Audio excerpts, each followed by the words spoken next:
दोस्तों, आज की इस वीडियो में आप जानोगे वैशाख मास के शुक्ल पक्ष में आने वाले प्रदोष व्रत के बारे में। प्रदोष व्रत कब रखा जाएगा, त्रयोदशी तिथि कब प्रारंभ होगी, कब समाप्त होगी, इस दिन प्रदोष काल का समय कब से कब तक रहेगा। साथ ही आप जानोगे पूजा विधि और इस दिन के महत्व के बारे में। दोस्तों, प्रदोष व्रत रखने से सभी अधूरी मनोकामनाएं पूर्ण हो जाती है। ये तिथि भगवान शिव को समर्पित होती है।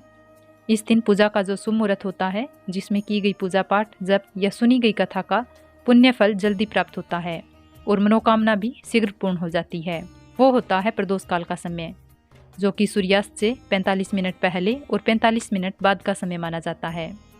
इसलिए आप इस शुभ मुहूर्त में हमेशा हर प्रदोष व्रत की पूजा अवश्य करें। अगर कुंडली में किसी प्रकार का दोष हो, किसी ग्रह से कोई पीड़ा हो, ग्रह अशुभ प्रभाव दे रहे हो, दाम्पत्य जीवन सुखी ना हो, विवाह में बाधाएं आ रही हो, अच्छी नौकरी नहीं मिल रही हो, आर्थिक समस्याओं से परेशान हो, तो जीवन में एक बार सच्चे मन से प्रदोष व्रत अवश्य रखना चाहिए।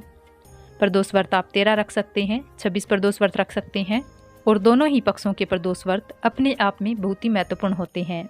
ऐसे में आप जब भी प्रदोष व्रत रखें तो दोनों ही पक्षों के कृष्ण पक्ष और शुक्ल पक्ष के प्रदोष व्रत रखने चाहिए। इस दिन सुबह विधि विधान से भगवान शिव की पूजा आराधना करके दिन भर उपवास रखा जाता है। शाम को प्रदोष काल के समय शिवलिंग की पूजा आप घर पर भी कर सकते हैं। आप चाहें तो अपने घर के आसपास मंदिर हो तो आप वहां जाकर भी पूजा कर सकते हैं। इस व्रत में केवल मीठा भोजन ही खाया जाता है।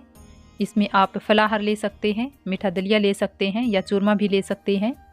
सबसे पहले भगवान शिव को भोग लगाएं और फिर उसी को प्रसाद के रूप में ग्रहण कर सकते हैं।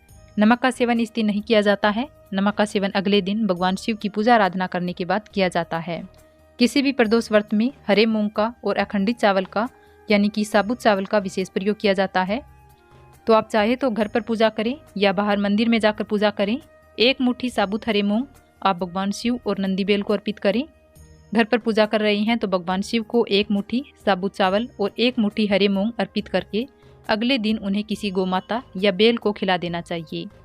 भोलेनाथ का पूजन इस दिन गंगाजल, भांग, धतूरा, बेलपत्तर, मौसमी फलों से किया जाता है। धूप दीप जलाएं और अपने सामर्थ्य अनुसार मंदिर में कुछ न कुछ दान दक्षिणा अवश्य देनी चाहिए, जिसका दान आप व्रत के दिन या अगले दिन भी कर सकते हैं। इस बार का प्रदोष व्रत 3 मई बुधवार के दिन रखा जाएगा। बुधवार का दिन होने के कारण ये व्रत बुध प्रदोष व्रत रहेगा। बुध प्रदोष व्रत रखने से यदि दाम्पत्य जीवन में मधुरता नहीं है, बहुत ज़्यादा परेशानियां आपके जीवन में है, तो बुध प्रदोष व्रत रखने से भोलेनाथ भगवान की कृपा से ये सब परेशानियां दूर होती है। त्रयोदशी तिथि प्रारंभ होगी 2 मई मंगलवार की रात 11:19 से और समाप्त होगी 3 मई बुधवार की रात 11:49 पर। 3 मई बुधवार को सूर्योदय सुबह 5:56 पर, सूर्यास्त शाम 6:51 पर रहेगा। ब्रह्म मुहूर्त का समय सुबह 4:20 से 5:08 तक रहेगा, जो कि स्नान दान, पूजा पाठ, जप तप के लिए उत्तम समय माना जाता है।